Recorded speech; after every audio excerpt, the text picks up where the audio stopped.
Hello बच्चों, मैं संजीदा हिंदी शिक्षिका एलपीएम पब्लिक स्कूल के ऑनलाइन कक्षा में आप सभी का हार्दिक स्वागत करती हूँ। प्यारे बच्चों, आप सभी कैसे हैं? उम्मीद करती हूँ कि आप सभी अच्छे होंगे और खूब मेहनत से अपनी पढ़ाई कर रहे होंगे। ईश्वर करे आप स्वस्थ रहें, प्रसन्न रहें, मुस्कुराते रहें, आपका दिन शुभ हो। तो चलिए आज की कक्षा आरंभ करते हैं। देखिए बच्चों,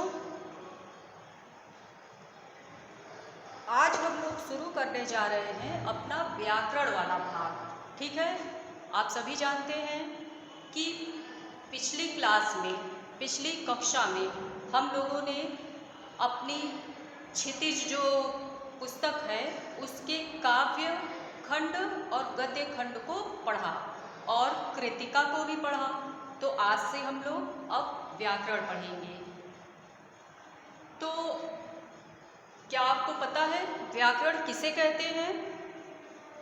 भाषा को शुद्ध रूप से बोलने, लिखने और पढ़ने को ही व्याकरण कहते हैं। व्याकरण हमें नियमों की जानकारी देता है। ठीक है, व्याकरण का एक तरह से अगर आप साधारण अर्थ में जाने तो व्याकरण का अर्थ ही होता है नियम।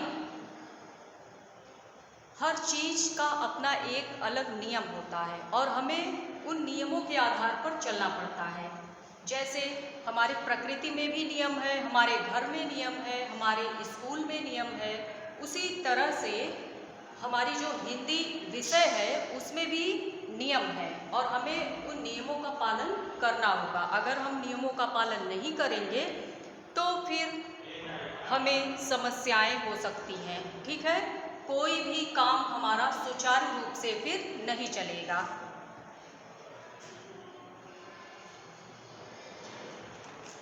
और एक चीज आप लोग जान लीजिए, व्याकरण जो है, व्याकरण में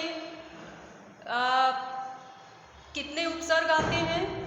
क्या आप सभी को पता है? व्याकरण में 2 उपसर्ग आते हैं।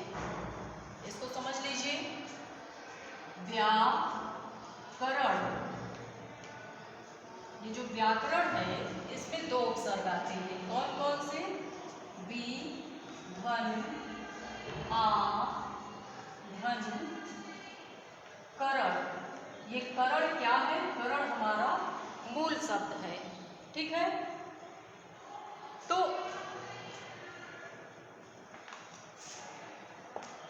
आज का प्रकरण है हमारा शब्द निर्माण।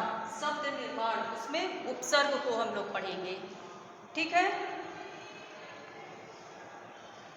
देखिए बच्चों, सबसे पहले तो आता है कि शब्द निर्माण होता कैसे है। जैसा कि आप सभी जानते हैं कि वर्णों को मिलाकर शब्द बनते हैं, शब्दों को मिलाकर वाक्य बनते हैं और जब वाक्यों को मिला दिया जाता है तब हमारी भाषा बन जाती है। ठीक है, तो शब्द निर्माण करने के बहुत सारे तरीके हैं। वैसे तो हमारे पास बहुत सारे शब्द हैं, शब्द भंडार हैं, लेकिन शब्द का निर्माण कैसे करना है इसके लिए बहुत सारे तरीके हैं। उन्हीं में से एक तरीका होता है उपसर्ग और प्रत्यय।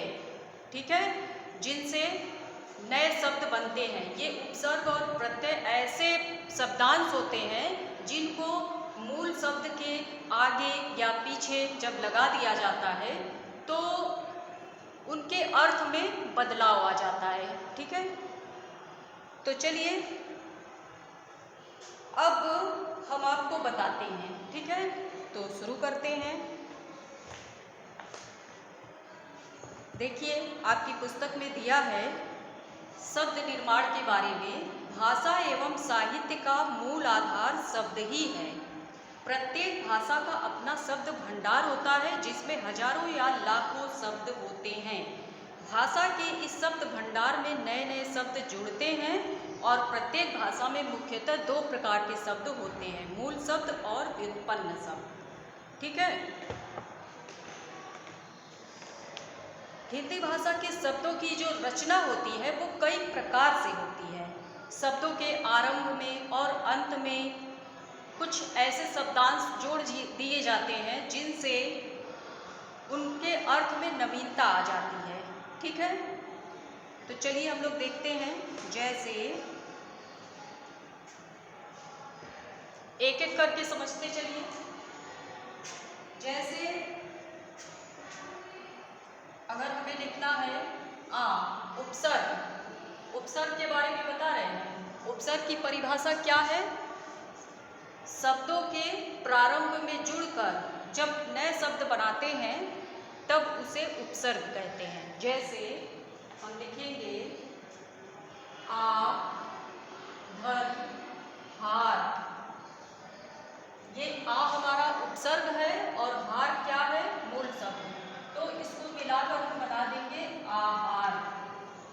देखिए, आ उपसर्ग, हार मूल शब्द। और जब हम मूल शब्द अलग करेंगे, इसमें संधि विच्छेद का भी प्रयोग किया गया है। ठीक है बच्चों, ध्यान से समझिएगा। जब हम उपसर्ग को अलग करेंगे, उपसर्ग तो सबको पता है क्या होता है, आ है, अनु है, अभी है। ठीक है, एक एक करके अभी हम लोग पढ़ेंगे। तो आ उपसर्ग है, हार मूल शब्द है। और मूल शब्द को जब हम अलग करेंगे तो उसका सार्थक अर्थ होना चाहिए। हार, इस हार का अर्थ होगा, एक गले में पहनने वाला हार होता है, ठीक है, और एक हार मतलब पराजय, दोनों हुआ। और जब हम इस हार में आ उपसर्ग को जोड़ देंगे तो हमारा बन जाएगा आहार। तो इसका क्या अर्थ हो गया? इसका अर्थ तो अलग हो रहा था। हार का अर्थ पराजय या गले में पहनने वाला हार। और जब हम उसमें आ उपसर्ग जोड़ दिए तो हमारा बन गया आहार। तो आहार का अर्थ बदल गया। आहार का क्या अर्थ हो गया? भोजन।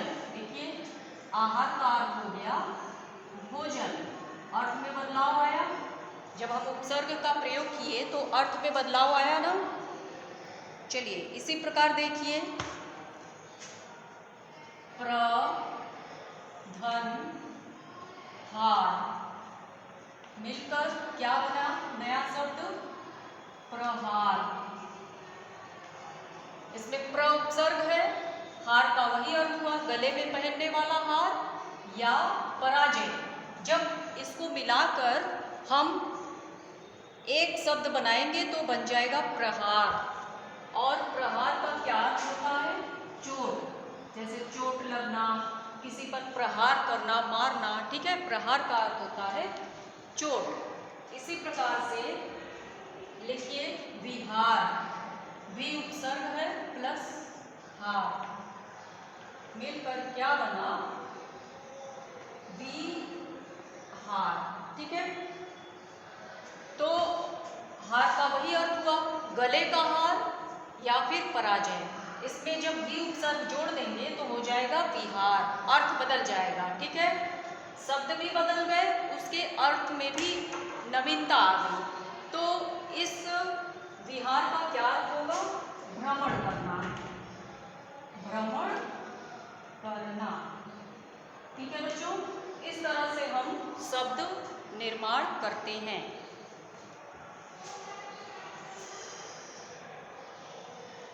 जब हम इस तरह से उपसर्ग और मूल शब्द में उपसर्ग और मूल शब्द को जोड़कर नए शब्द बनाते हैं तो इस तरह से शब्दों के अर्थ में भी नवीनता आ जाती है। ठीक है, इस आधार पर हम लोग क्या करते हैं? शब्दों का निर्माण करते हैं। तो चलिए इसकी परिभाषा आप लोग नोट कर लीजिए। उपसर्ग की, उपसर्ग की परिभाषा क्या होती है? जो शब्दांश किसी शब्द के प्रारंभ में जुड़कर उनके अर्थ में परिवर्तन या विशेषता उत्पन्न कर दे और एक नए शब्द की रचना कर दे, उन्हें उपसर्ग कहते हैं। सीधी सी बात है, अगर कोई शब्द है उसके पहले आप कोई शब्दांश लगाते हैं, जैसे अ है, प्र है, अनु है, अभी है, कु है, सु है। ठीक है, तो जो मूल शब्द है दोनों को जब हम मिला देंगे तो एक नया शब्द बन जाता है और अर्थ भी बदल जाता है। अब देखिए उपसर्ग के कितने भेद होते हैं? उपसर्ग के 3 भेद होते हैं। एक संस्कृत के उपसर्ग होते हैं, एक हिंदी के और एक आगत। ठीक है, नोट कर लीजिए। उपसर्ग के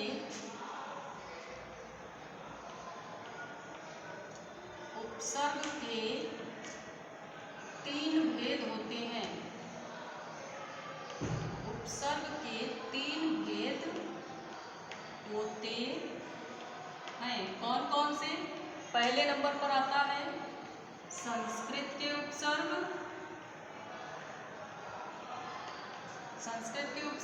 दूसरे नंबर पर हिंदी के उपसर्ग,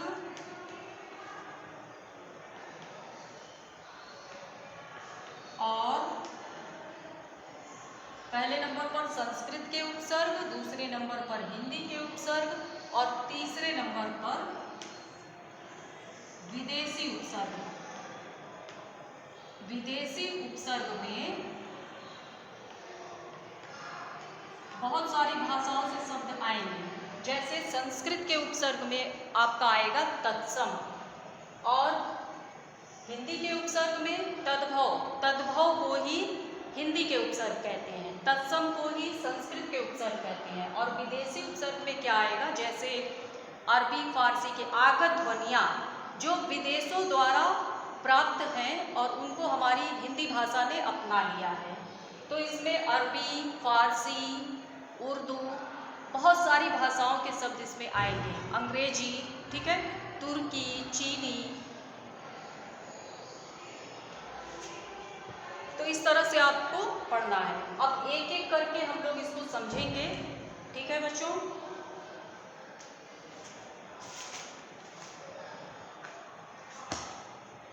तत्सम या संस्कृत के उपसर्ग। पहला है संस्कृत के उपसर्ग, इसको हम बोलते हैं तत्सम या संस्कृत के उपसर्ग। अब इसमें देखिए दिया है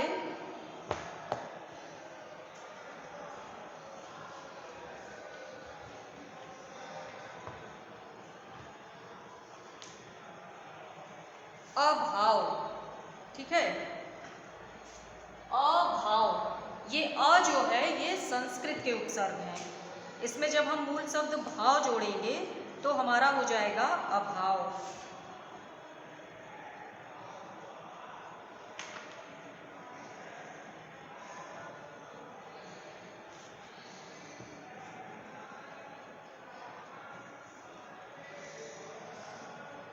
जब भी हम मूल शब्द को अलग करेंगे उसके कोई सार्थक अर्थ निकलने चाहिए, ठीक है। अगर सार्थक अर्थ नहीं निकल रहा है तो फिर हमारा मूल शब्द गलत हो जाएगा।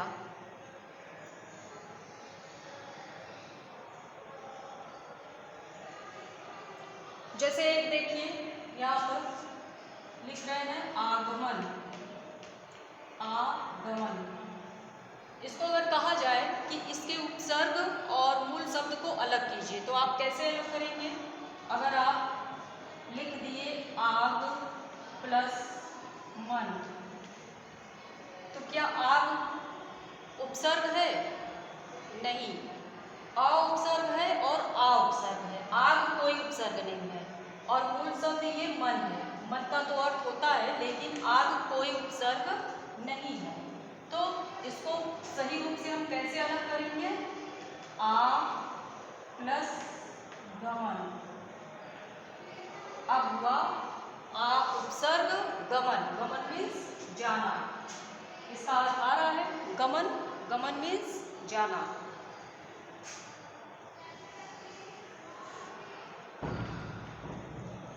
ठीक है बच्चों, समझ में आ गया सबको?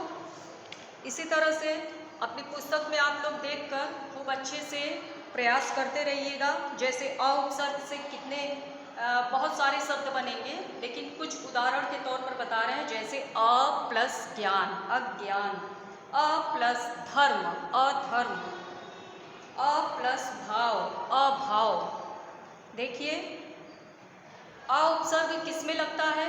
जिसमें कोई कमी हो, अभाव हो, निषेध वाली चीज में, ठीक है। जैसे ज्ञान का अर्थ होता है, उसमें अगर हम अ उपसर्ग लगा दिए तो हो गया अज्ञान, मतलब बिना ज्ञान के, ठीक है। ये अ उपसर्ग क्या है? संस्कृत के उपसर्ग है। इसी प्रकार इसमें आते हैं अति। जैसे अति प्लस रिक्त। अति उपसर्ग है, अति का अर्थ होता है बहुत या अधिक। और रिक्त, जब अलग किए इसको मूल शब्द को रिक्त, तो रिक्त का भी सार्थक अर्थ निकल रहा है, मतलब खाली। तो इसको हम क्या करेंगे, बना देंगे अतिरिक्त, अत्यंत, अत्याचार। ठीक है, ये अति में लगाएंगे। अब जैसे देखिए,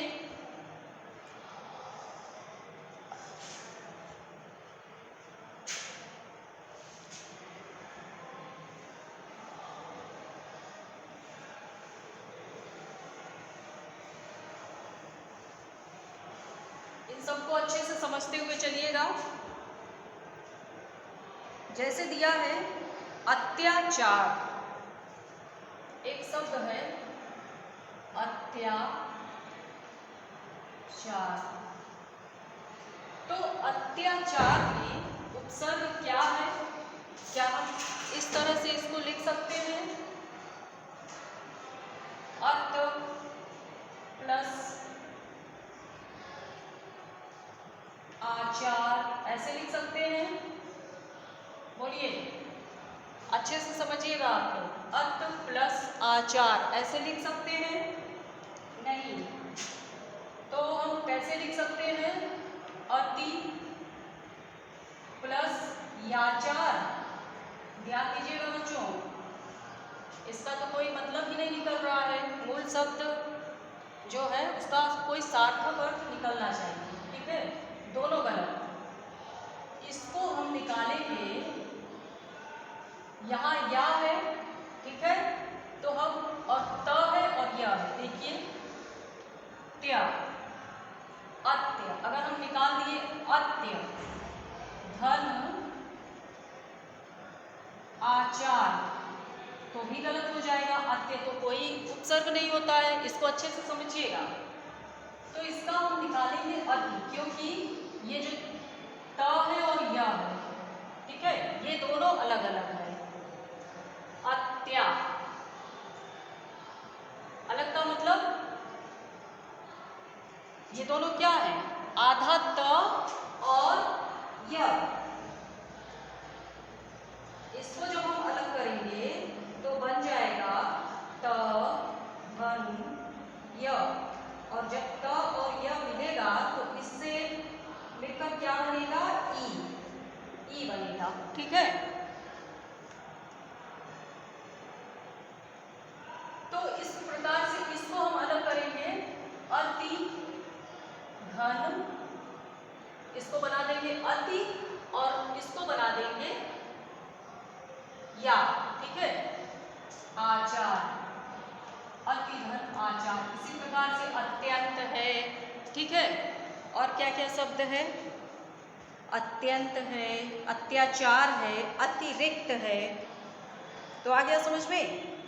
अत्य, त और य दोनों आधे पड़ जा रहे हैं, इसलिए क्योंकि इसमें मात्रा है अत्या, और अगर हम अत्य लिखेंगे तो आधा त और य, ये दोनों क्या बढ़ रहा है, आधा हो रहा है। तो इसको हम इस तरह से लिखेंगे, त हलंत प्लस य हलंत मिलकर क्या बनेगा, ई बनेगा। ठीक है, जब ई बनेगा तो इसको हम बना देंगे अति। ठीक है, अति, अति धन, और ये यह जो है इसको छोड़ेंगे, यहाँ पर आदि मात्रा है तो यहाँ पर आचार हो जाएगा। इसको अच्छे से समझिए, अति उपसर्ग है और आचार हमारा मूल शब्द है, क्योंकि इससे भी अर्थ निकल रहा है। ठीक है, अब जैसे आपको लिखना है दुर्लभ, तो आप लिख दिए दुर, र के नीचे हलन प्लस लव। तो दूर तो क्या है, उपसर्ग है, और लब क्या है, सार्थक अर्थ दे रहा है।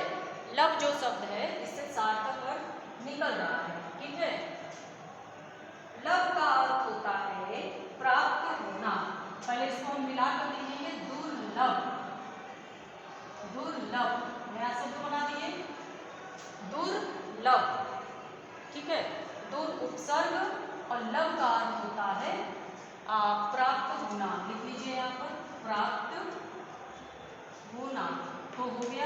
दुर्लभ।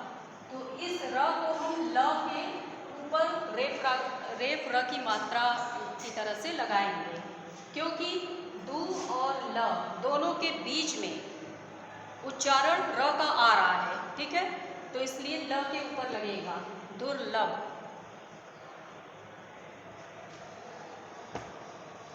और देखिए ये दोनों शब्द जो हैं, ये दोनों क्या हैं?